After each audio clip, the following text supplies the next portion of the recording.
Olá, pessoal, boa tarde. Olá, pessoal. Espero que vocês estejam bem.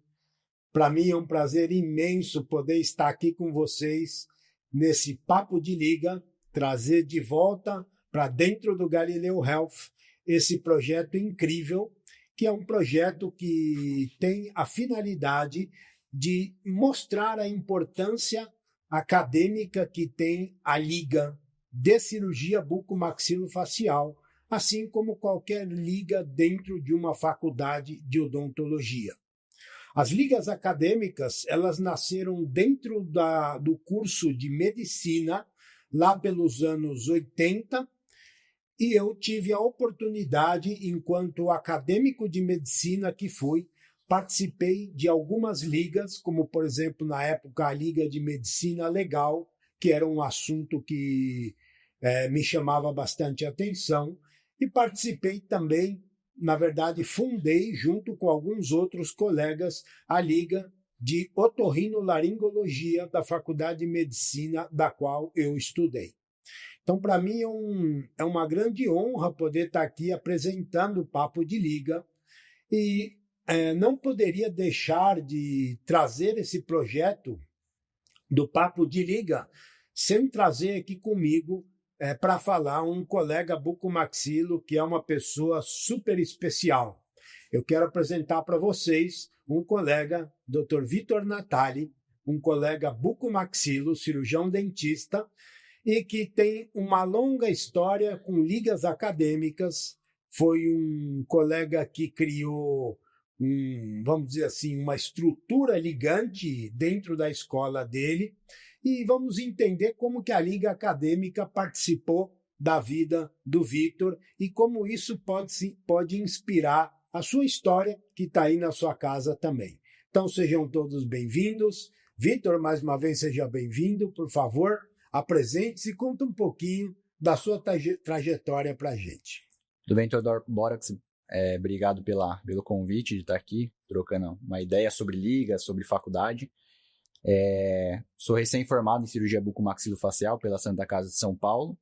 E minha história com a parte de liga acadêmica começa já na graduação. Eu fazia parte de duas ligas, na verdade. Eu comecei pela Liga Marcucci, de estomatologia, na Universidade 9 de Julho, na qual me formei cirurgião dentista. Lá por meados de 2019, comecei dentro da liga, proporcionando aulas de diferentes temas para os alunos da graduação, até porque nas matérias da faculdade a gente não tem alguns assuntos aprofundados como a gente precisa para poder dar seguimento nos estudos.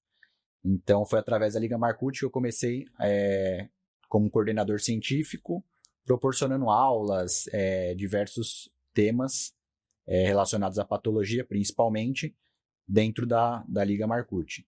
Em 2020 teve a pandemia, que estourou aqui no Brasil, então a gente ficou um tempo muito ocioso, na qual não tinha aula durante todo o dia, então eu e meus colegas coordenadores resolvemos fazer um projeto em parceria com a Liga Loduca, que é a Liga de Cirurgia Bucomaxilofacial da universidade, e a gente montou um projeto piloto de um congresso que durou 3 finais de semana, todo sábado, o dia inteiro, na qual a gente trouxe nomes da cirurgia bucomaxilofacial. Não sei se o senhor se recorda, mas o senhor foi um dos convidados, falou até de cirurgia da TM, em um dos módulos.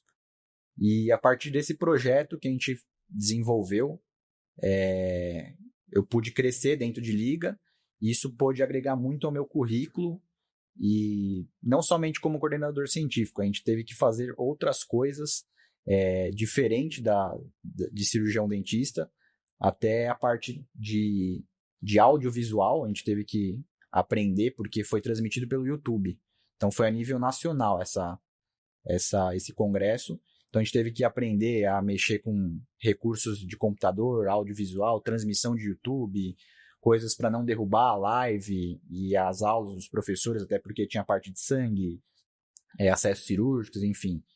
Então a liga vai muito mais do que a parte acadêmica.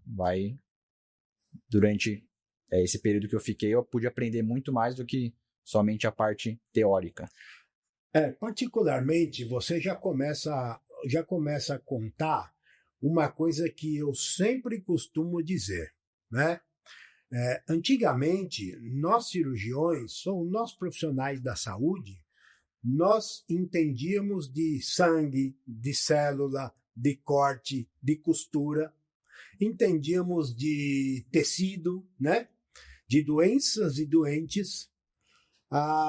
E até no começo dos anos 90, você não viveu essa época da área da saúde, eu acho, mas no começo dos anos 90, Vitor, era feio o médico ou o cirurgião dentista que entendia de dinheiro, que falava de dinheiro, que falava de marketing, né? De como melhorar pacientes no consultório, isso não era bem visto. E hoje eu costumo dizer que o profissional da área da saúde moderno, seja ele dentista, médico, seja ele qualquer outro profissional da área da saúde, ele precisa entender basicamente de 5 coisas, além do conhecimento técnico. Ele precisa entender de marketing, gestão e finanças, vendas e tecnologia. E veja só, você mesmo sozinho, ainda na faculdade, você já começou a perceber que você precisava entender de tecnologia se você queria ter alguma coisa a mais além do que aquele conteúdo básico que a faculdade te informava, né? Nem te formava, te informava. Isso mostra em você, Vitor, uma precocidade científica e uma maturidade profissional numa fase onde normalmente os alunos não estão acordados, que talvez depois o bonde já passou, né? Como teria sido a sua entrada na bucomaxilo, Vitor, nessa especialidade que eu considero uma especialidade super fechada, né? A maioria das especialidades cirúrgicas, mesmo as médicas, são bem fechadas, né? Como teria sido a sua entrada na bucomaxilo se não tivesse existido todo o projeto da Liga, se você não tivesse passado por todo esse estresse que foi subir no YouTube um congresso inteiro, que isso eu sei que não é fácil, isso demanda horas de trabalho técnico não profissional, não médico, né? Não odontológico. Como teria sido isso para você? O que você estaria fazendo hoje, por exemplo? Eu acho que essa parte de tecnologia hoje é crucial para qualquer área da medicina, da odontologia. Eu acredito que se eu não tivesse tido isso antes, com certeza eu teria entrado diferente na residência. A Liga te dá essa parte de falar com os alunos, com o público, de apresentar profissionais já da área. E a parte de tecnologia é aquilo, eu acho que qualquer um é capaz de aprender, só basta ter vontade e proatividade. Isso é algo que eu tenho muito, então eu sou muito proativo, eu pesquiso, eu vou atrás para tentar, pelo menos, conseguir pôr no papel e tentar pôr o plano em ação. Se eu não conseguir, eu vou procurar alguém que entenda melhor do assunto. Mas com a tecnologia hoje em dia, com a internet, a gente consegue muitos recursos, até essa parte de audiovisual tem transmissores gratuitos no próprio computador, que a gente, na época, testou. A gente teve que fazer testes antes para poder subir no ao vivo e não ter nenhum problema. Então, eu acho que a Liga, como um todo, te prepara muito para entrar numa residência bem preparado, para falar, para entender dos assuntos técnicos e teóricos. A Liga é fundamental para você prestar qualquer prova de residência, de especialização. Então, acredito que sem a Liga, eu não teria tido um avanço rápido no início da profissão.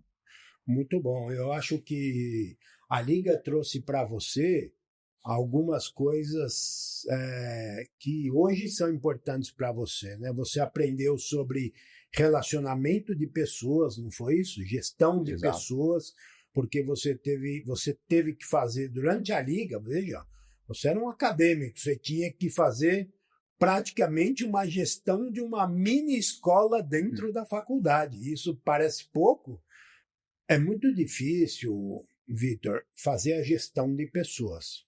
né? Às vezes as pessoas reclamam que um faz mais do que o outro, um faz menos do que o outro, às vezes um não reclama, mas também não ajuda. Tem um que é o malandro, tem um que é o político, tem um que é o carregador de piano. É difícil pegar pessoas, qualquer grupo de pessoas você vai encontrar características diferentes nessas pessoas. E eu acho que como um presidente, um diretor científico de uma liga acadêmica, você rapidamente percebe que esse é um trabalho que você invariavelmente terá que fazer, né? Não tem outra opção senão fazer esse trabalho. Mas também acho que a liga acadêmica foi muito importante para você, como também foi para mim, fazer networking, né? Por exemplo, na Otorrino, eu fiz a mesma faculdade que você e lá não tinha a Liga de Otorrino. Uhum. Nós fundamos a Liga de Otorrino justamente porque nós éramos um grupo de acadêmicos de medicina que todos nós queríamos fazer otorrino. Então, quem que a gente convidava para falar? A gente convidava expoentes da Otorrino em São Paulo, que eram chefes de serviço, era gente que fazia a prova de residência, alguns colegas de dentro da sociedade de otorrino, né? Então, eu acho que isso, de alguma maneira, mesmo que de forma muito discreta, a Liga de Cirurgia Bucomaxilofacial coloca você com um pé dentro da especialidade. Você concorda com essa afirmação ou não? Concordo plenamente, doutor. Até esse projeto que eu acabei de falar para vocês, a gente surgiu com outro projeto logo em seguida. O evento teve bastante sucesso, a gente teve bastante espectadores pelo YouTube e chamou a atenção da Sobracibo. Só vou interromper um pouco você. Quanto dinheiro o projeto rendeu? Quanto vocês lucraram? Foi sem fins lucrativos, doutor. Mas vocês cobraram inscrição? Nada, tudo gratuito. Gratuito. Tá. A gente até fez um levantamento de doação para o Hospital de Amor de Barretos. Não que vocês tenham lucrado, mas assim, quanto o dinheiro movimentou, quanto em recurso movimentou isso? Nada. Eu não, pra gente nada, não teve nada, foi tudo sem fins lucrativos, mas teve essa parte de doação pro hospital. E vocês doaram o quê? Pro hospital? Dinheiro? Dinheiro, foi doações de dinheiro. E quanto que mais ou menos em termos de valores vocês doaram? Na época eu não lembro, mas foi mais de tipo 15 mil reais, assim, que gerou durante as transmissões. Então, isso que é interessante. Além de ter que cuidar de toda a gestão de pessoa, vocês ainda fizeram uma gestão de verdade. Olha quantas lições vocês tiraram na liga. Vocês aprenderam a mexer com tecnologia, vocês fizeram finanças, vendas, porque quantos alunos vocês tiveram inscritos? De inscrição, não, acho que mais de 700 alunos. Venderam pra caramba. Marketing, pois senão não ia vender esse monte de inscrição, né? E tecnologia. Então, realmente a gente vê que tudo isso já vem no aprendizado da liga, né? Sim. Mas muito bem, você estava contando que isso chamou a atenção da Sobracibo, né? Isso. Conta para quem não conhece, o que é a Sobracibo? Sobracibo, para quem não conhece, é a Sociedade Brasileira de Cirurgia Bucomaxilofacial. Ela foi a primeira instituição que juntou... Que ano é? Acho que é 1954. Eu ia falar 52, mas é 54. Então é a primeira instituição que reuniu os cirurgiões bucomaxis do Brasil. E o presidente, o Dr. Nelson, junto com o gestor Carrara, ficaram sabendo desse evento. O Dr. Nelson foi até um dos palestrantes de um desses dias que a gente promoveu. Eles gostaram muito do projeto e quiseram que a gente criasse uma Liga Nacional de Cirurgia Bucomaxilofacial, que até então não existia no Brasil. E a gente começou esse projeto junto à Sobracibo no ano de 2021. Que bacana, hein, cara? Quer dizer que vocês que criaram a Liga Nacional de Bucomaxilo. Você sabia que até hoje não tem nenhuma faculdade de medicina que tem uma Liga Nacional de uma especialidade? As ligas se falam entre si. Por exemplo, até pouco tempo atrás eu ainda colaborava na Liga de Otorrino da faculdade onde eu me formei. E a gente tinha contato com as ligas de otorrino de várias faculdades de medicina, mas a gente não tinha uma Liga Nacional de Otorrinolaringologia. Isso é um projeto muito interessante. Exato. E como foi esse projeto? Então, esse projeto começou junto, eu e mais 2 colegas, que éramos os mais cabeças ali da liga. A gente levou a ideia para Sobracebo, fizemos reuniões, adequamos o projeto e a gente fez como que seria o início da liga, através de prova. Então, o nosso intuito era promover gratuitamente um curso preparatório, então a gente ia promover aulas durante o ano sobre os diferentes temas que caem nas provas e para selecionar os candidatos, prova a nível nacional. Foi tudo prova online. Candidatos para participar da liga. Isso. Então a gente separou, obviamente, por regiões. Então a gente, de região sudeste, tinha mais candidatos, mais vagas. Região norte, nordeste e sul. E quem fez a prova? Prova todos os profissionais da Sobracebo, em conjunto com a gente, que elaborava questões, até para não pegar questões feitas já. Então a gente fazia a seleção das questões, passava para os professores, eles faziam o check-up, validava, e a gente fez a prova. No Brasil, na época, que a liga hoje está um pouco perdida, porque teve alguns problemas internos. Mas a gente tinha cerca de 650 membros ativos. Você sabe quantas pessoas vão num congresso de bucomaxilo? De cabeça, acredito, depende do congresso. Acho que congressos maiores, mais de 2.000 pessoas. O maior congresso da especialidade no Brasil, que é o COBRAC, quando ele está muito cheio, ele bate 2.000 pessoas. Vocês conseguiram a mesma audiência que, por exemplo, o Congresso Paulista de Bucomaxilo, que tem normalmente de 400 a 600 pessoas. Vejam a projeção que vocês tiveram com esse projeto da Liga de Bucomaxilo Nacional, né? Isso. Muito, muito bom projeto. E por que esse projeto não tem mais hoje? Então, realmente, como o senhor disse, foi um boom na especialidade. A gente teve 600 pessoas aprovadas. Então, o número de acadêmicos foi muito alto. A gente começou a fazer o projeto, aulas, e é aquilo que o senhor falou. Tem um quer ser mais que o outro, um quer ser menos que o outro. Quer dizer, chegou uma hora que vocês não conseguiram manter a gestão de pessoas. Isso é um ponto que a gente, até hoje, eu busco entender o que a gente poderia ter mudado para ter mantido o projeto. O projeto existe, mas está adormecido. Está na geladeira. Veja só, talvez a gestão de pessoas seja algo que é o mais difícil de você conseguir. Quem sabe fazer gestão de pessoas sabe fazer qualquer coisa. Porque o dinheiro, o trabalho, organizar times, focar em resultados, buscar metas, todo mundo isso vai se organizando, né? Como se diz por aí, é com a carroça andando que as melancias se acomodam. Exato. Entendeu? Mas realmente é a gestão de pessoas que faz a diferença nisso daí, né? Isso fica muito claro nas suas palavras, né? Muito claro. Essa parte de gestão de pessoas é o mais importante. Também tem hierarquia dentro de qualquer coisa, tem uma hierarquia. Então, para a organização. Eu não era o presidente da liga, eu não era o vice-presidente, eu era um coordenador científico. Eu sou da parte de fazer, eu gosto de fazer. Então, presidente, às vezes passou por cima de outras coisas internas, e tem acima do presidente da liga tem o presidente da sociedade, né? Então teve alguns atritos internos, acabou que foi se perder no projeto. A gente tinha também um problema muito sério de questão de participação nas aulas. Então a gente não conseguia ter um controle de presença. A gente não tinha a gente fazia form, só que imagine você conferir 600 nomes de quem veio e quem não veio. Era um mega trabalho. Sim. Então acabou que muita gente não vinha na aula e a gente não tinha um controle de quem vinha e quem não vinha.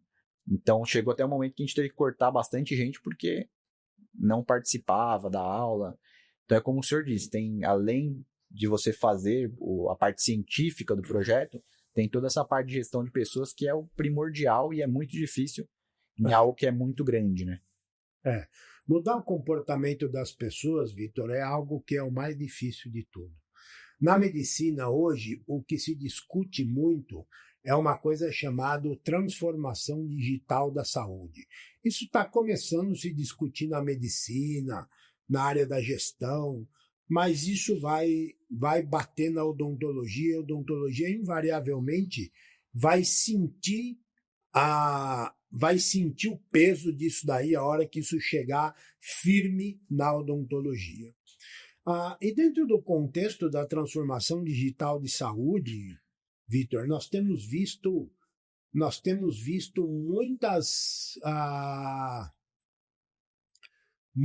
novidades, né? A gente vê inteligência artificial chegando e mudando contextos, a gente vê uma série de coisas acontecendo. No entanto, as ferramentas elas proliferam mesmo diante de uma pressão de mercado muito grande, as ferramentas continuam aparecendo mais e mais. Não tem um dia que você não abre um computador, um celular, olha essa tecnologia, agora olha isso, olha o que eu fiz. Agora, a verdadeira transformação digital de saúde só ocorrerá de fato quando ocorrer a mudança do comportamento das pessoas. Então, esse é o segredo. Esse é o pulo do gato. E na minha opinião, isso é que é o difícil de criar e manter uma liga. Manter as pessoas com um comportamento de ligante. Ou seja, quem assiste, quem fala é o presidente, quem dá aula é o professor, quem organiza e paga a conta é o tesoureiro. Quer dizer, cada um tem que ter o seu comportamento para aquilo que foi designado, né? Exatamente. Eu acho muito interessante essa sua visão, e uma visão muito acertada e muito precoce para a época da sua vida que você estava, né? Agora falando um pouquinho sobre o seu tempo de residência em cirurgia bucomaxilofacial. Uma pergunta bem objetiva e bem direta para você. Você acha que a Liga, de alguma maneira, ajudou você a entrar na residência ou não? Eu acredito que sim, doutor. Principalmente a parte teórica, tá? Parte de estudo. Eu acho que as matérias de cirurgia na faculdade é muito simples. Na minha faculdade, até junto com o professor Ofir, que era o coordenador da área de cirurgia, a gente tinha bastante coisa de bucomaxila, assim, um trauma básico, o dicionário do bucomaxila a gente aprendeu bem na faculdade. Cirurgia oral menor tivemos muito bem.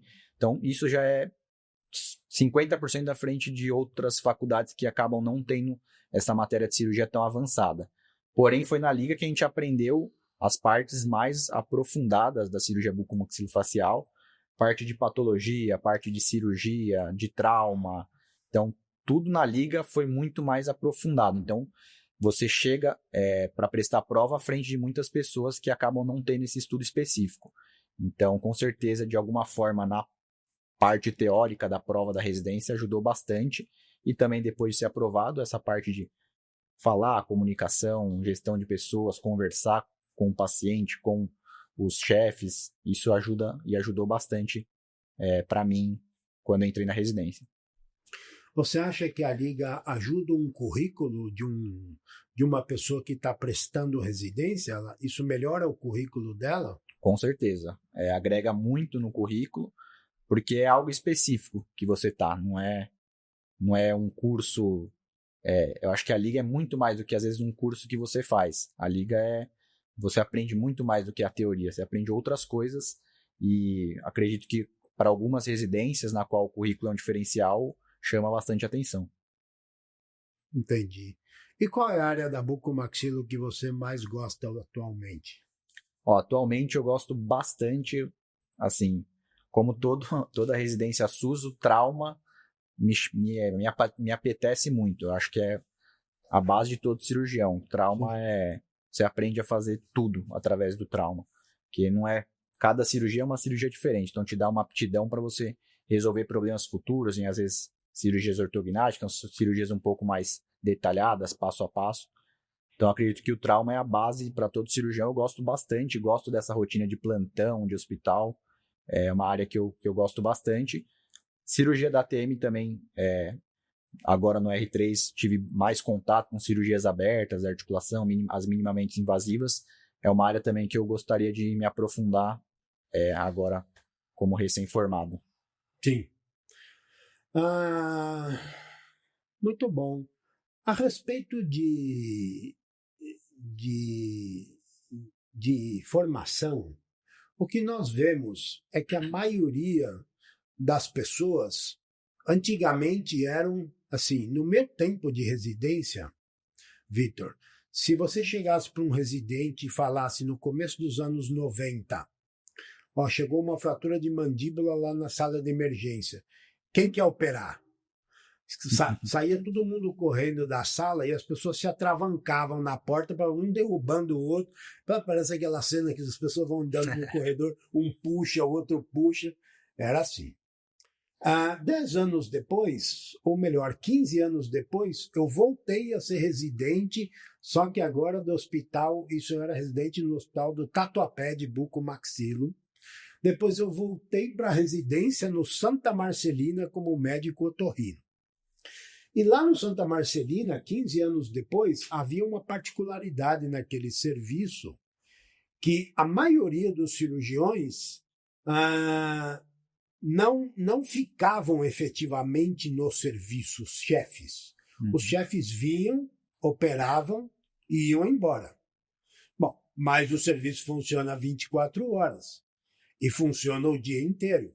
Então, ou o chefe tinha ido embora, ou ele estava operando. O chefe não estava efetivamente, os preceptores, né, não estavam efetivamente ali no dia a dia dos pacientes, do atendimento com a gente. E, basicamente, os R3 eram os chefes do serviço. E, quando eu passei pelo R3, chegou uma grande angina de Ludwig. Eu liguei para o chefe do serviço, o chefe já tinha ido embora. Eu perguntei, eu posso levar o doente para o centro cirúrgico? Eu sei fazer, enfim, já tenho experiência como bucomaxilo. O chefe disse, olha, você está seguro? Não, beleza, isso aí é o nosso dia a dia. E, de fato, eu ia para o centro cirúrgico e ia levar o doente, como de fato fiz. Mas me marcou muito, porque naquele momento eu cheguei para uma R2 minha e falei assim, fulana, vem aqui. Eu vou treinar uma angina de Ludwig. Você não quer vir comigo? Isso aqui é uma coisa que normalmente o otorrino não faz aqui no hospital. Você veio de um hospital que tem residência em otorrino, você vê o que os otorrinos operam. Não há nada disso. E ela falou assim, Jorge, sabe o que é? Eu tenho que fazer meu cabelo, eu marquei no cabeleireiro agora, depois eu tenho uma festa amanhã, minhas unhas. Eu disse, olha, tá certo, tá tudo bem, não tenho nenhum problema. Acho que você tem mesmo que fazer aquilo que é seus compromissos e não há nenhum problema nisso.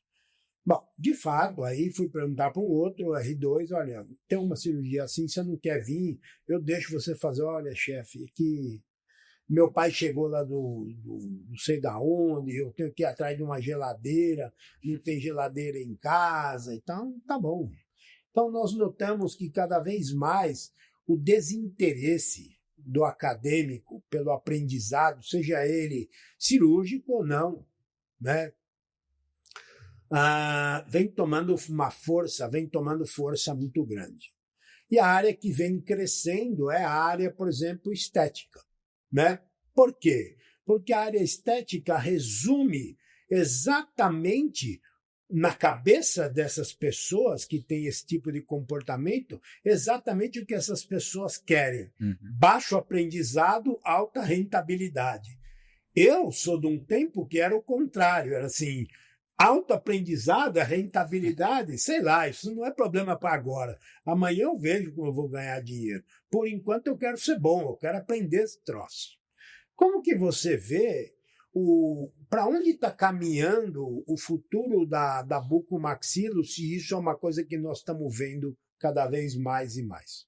Eu acho que isso que o senhor falou é muito importante, essa questão de alta rentabilidade e pouco conhecimento. A gente está vendo que a especialidade, poucas pessoas querem fazer uma formação sólida através de residência. da maioria das residências. Eles querem conteúdos rasos para aprender. Vou aprender a colocar ali uma toxina, um preenchimento. O mínimo para poder O mínimo trabalhar. possível para poder trabalhar. E é algo que até meu chefe da residência falava. Fazer, qualquer um faz. Se você treinar um macaco, ele sabe fazer. O problema não é fazer, o problema é resolver o problema. Se acontecer qualquer tipo de complicação. E não tem atalho, é residência, é estudo, é ir em cirurgia de madrugada, não tem... Se é seu plantão ou não é seu plantão, se te chamarem, tem que ir, porque você tem que aprender. Esse exemplo que o senhor deu da angina de Ludwig não é todo dia que aparece. Então, é algo raro que é prudente você aprender nessa época, que são 3 anos de formação. Às vezes você só tem uma oportunidade de aprender. Exatamente. Então, não pode perder essa oportunidade, porque fazer cirurgia não é somente essa parte estética. A estética é importante, obviamente, mas a especialidade bucomaxila é muito mais do que somente essa parte estética, e muitas pessoas querem fazer a especialidade somente para ter o certificado para poder fazer essa parte de harmonização orofacial aí, que está um boom no mercado, né? Outra coisa que eu vejo, que eu costumo chamar, é a tiktokização do conteúdo acadêmico, né? Hoje o TikTok, redes sociais, é o grande professor de muita gente por aí, né? Como você pensa, como você entende que vão se formar as novas gerações? Ou qual é a saída que a gente tem para conseguir fazer essa molecada agora entrar conhecimento na cabeça deles, uma vez que eles não têm paciência do que mais do que 10 ou 15 minutos para estudar? Qual é o caminho que a gente tem que seguir? Como a gente havia debatido antes, o mundo está muito imediatista, né? Então esse Reels de 20 segundos, é tudo rápido. Não tem atalho para estudo, mas eu acredito que a inteligência artificial, de alguma maneira, tende a mudar esse método de aprendizado. Eu acho que essa parte de livro, as gerações atuais estão muito distantes de leitura de livro, então acho que até nós, como os profissionais, temos que pensar em métodos para otimizar o estudo do aluno e transmitir conhecimento para que faça com que ele aprenda o conteúdo. Acho que fazer uma aula hoje de 1 hora é meio que inconcebível, tem pessoa que não vai ficar na aula. Então, acho que a gente, através da inteligência artificial, uso da tecnologia, temos que desenvolver alguma coisa para ensinar da maneira que eles vão captar melhor esse aprendizado. Qual foi o último livro que você leu? O último livro que eu li? Todos do meu chefe eu li, que os recentes que eu acabei lendo.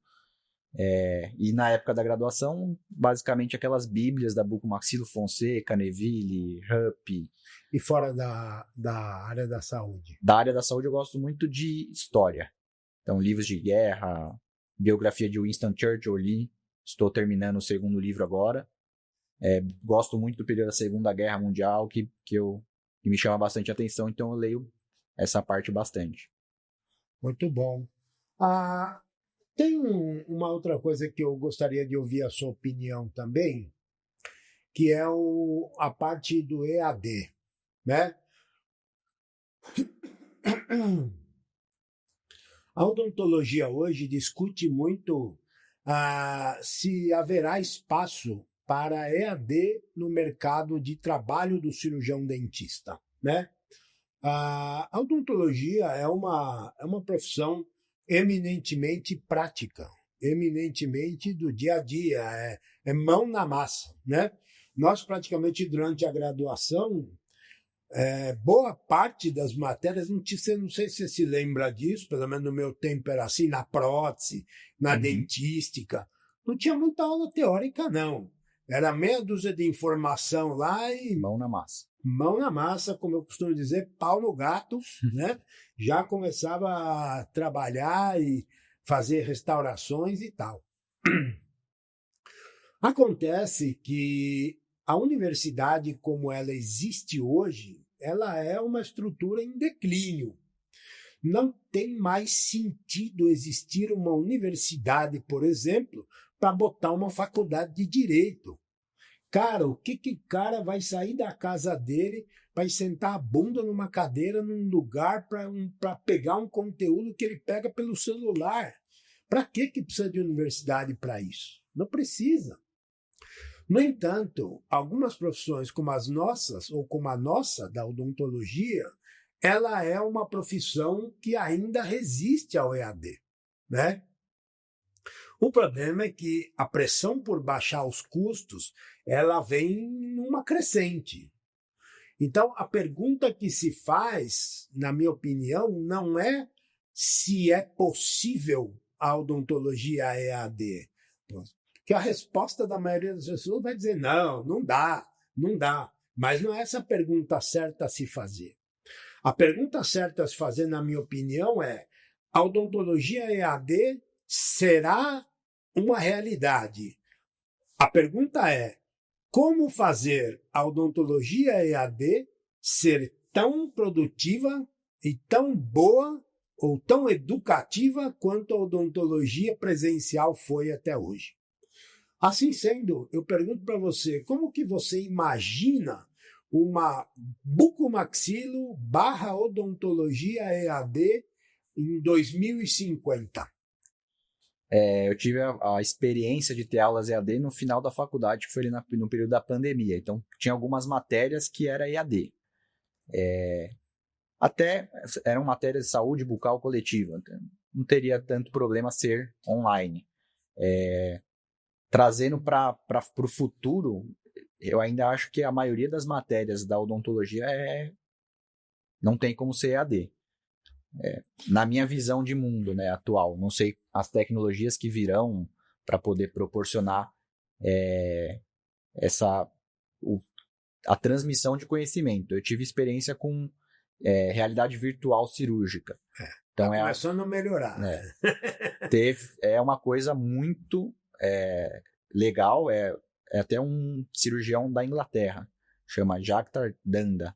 Ele produziu essa tecnologia, esse uso desse óculos virtual, para ensinar anatomia em lugares em que não se tem acesso a cadáver, então países pobres. Então, na época da minha residência, eles foram na Santa Casa, deram um curso de acesso para a articulação temporomandibular. Então, foi uma experiência muito legal de você aprender anatomia através da realidade virtual. E é algo que eu acredito que possa ser implementado dentro da odontologia para se transmitir as matérias práticas. Acredito que é um caminho. Talvez não seja exatamente o único, né? Uhum. Talvez a gente não tenha como imaginar que ele seja perfeito, mas com certeza é por aí que vai, né? A realidade virtual, sem dúvida, terá um papel crucial na odontologia EAD do futuro. Mas não só a realidade virtual. Uma outra coisa que é importante a gente dizer aqui é que a geração do 5G, 4G, essa tecnologia, a cada 10 anos sobe um G. Então, daqui a pouco vem o 6G e o 7G. Eu já tive a oportunidade de ver, por exemplo, na Índia, andando num hospital na Índia, um robô cirurgião sendo operado por o robô operando um paciente sendo comandado por um cirurgião na Inglaterra. Como isso só foi possível? Isso foi possível graças a uma transmissão muito boa de tecnologia. Então, se é possível operar EAD, quem dirá que no futuro, sei lá, se seu filho vai ser dentista, pode ser que ele tenha um professor que é um robô. Uhum. Pode ser que ele tenha um professor de odontologia que é um braço mecânico que entra num paciente que você arrumou em algum lugar e o braço vai lá na boca do cara, você fica só vendo, ele te ajuda ou ele engata aqui em você, coordena a sua mão, não dá para saber. Isso não é totalmente impossível. Sim. Parece viajante, né? Mas isso não é totalmente impossível. Até um pouco da nossa área, tem até cirurgias ortognáticas, estudos, né, que foram feitos com robô, né? Então, isso agora, não é nem desse ano, acho que até um pouquinho 2017, acredito. Cirurgia robótica. Robótica, exato. Então, acho que é o caminho, só que acho que para a realidade do Brasil, não sei, atual, acho que é muito difícil de ter tudo isso. Mas tudo tem um começo, né? Acredito que a tecnologia sempre chega e sempre é bem-vinda para ensinar para o próximo. Muito bem. Ô, Vitor, para resumir a nossa conversa aqui, imagine que você tem um conhecido e você vai falar para ele entrou agora na faculdade de odontologia. E ele chega para você e fala assim, Vitor, eu soube que você foi um grande acadêmico de odontologia, você criou ligas, você aproveitou a sua faculdade muito bem, né? Embora não tenha feito a faculdade mais tradicional de odontologia, você não passou pela faculdade de qualquer jeito, você fez questão de fazer o melhor que o seu curso poderia oferecer para você, você fez isso com o teu curso. Isso é mérito seu e dos seus colegas, né? E esse colega está no primeiro ano da odontologia e vira para você e fala assim, Vitor, me dá um único recado, uma única dica, o que eu deveria fazer para aproveitar da melhor forma possível a faculdade que eu entrei, porque eu só tenho 4 anos lá dentro. Que dica você me daria? A dica que eu dou é sempre buscar a mais, nunca o que é somente o professor passa. Então, você tem que se aprofundar nas matérias, puxando um pouco para a minha área. Se você quer ser bucomaxilo, não foque somente em cirurgia. A gente precisa das outras matérias que são importantes. É a base do bucomaxilo é ser cirurgião dentista. Então, tem conhecimentos que, às vezes, médicos que a gente troca experiência na faculdade, na residência, às vezes não tem o mínimo de noção de odontologia. Então, a odontologia é muito importante para quem quer ser bucomaxilo. E eu acho que você não pode fechar a cabeça para nenhuma matéria. Apesar de eu ter entrado na faculdade querendo cirurgia, eu fui com a mente aberta em todas as matérias, mas a cirurgia me apeteceu bastante e aí, através das ligas, eu me aprofundei bastante. Então, a dica é isso. Foque nos estudos, não se baseie pelo mínimo e tente ser um diferencial dentro da sua turma, que com certeza lá na frente você vai colher os frutos. O caminho não é fácil, mas você precisa ter uma base para poder se sustentar dentro da especialidade. Muito bom, muito bom. Acho que com isso a gente encerra essa conversa, fica aqui uma transmissão de uma mensagem de uma pessoa que fez a sua própria faculdade, né, como eu já disse. Acho que você, com as suas palavras, pôde contribuir muito aqui com o Papo de Liga e com as pessoas que certamente estão e ainda estarão assistindo a gente nos vídeos. Muito obrigado, Vitor. Seja sempre bem-vindo aqui na Galileu Health, aqui nos nossos vídeos. Nós temos outros projetos, nós temos os Filhos de Lefort, que são histórias da bucomaxilo, que é um mercado de trabalho da bucomaxilo, que sou eu, particularmente, quem gravo todos esses vídeos, né? Temos o Anatomia em Casa, temos uma série de outros canais dentro do Galileu Health, dentro do nosso YouTube, e para a gente é sempre um prazer trazer para falar pessoas como você. Muito obrigado e até uma próxima oportunidade. Legal, muito obrigado, Dr. Borax, pelo convite, estar aqui com você, trocando essa ideia, a experiência. Espero ter outras oportunidades. A história de bucomaxilo, a gente tem bastante por conta da residência, que precisar ir para... Temos muitas histórias. Da minha pessoa aí para ajudar, tanto conhecimento quanto histórias, enfim, estou à disposição aí. Muito obrigado.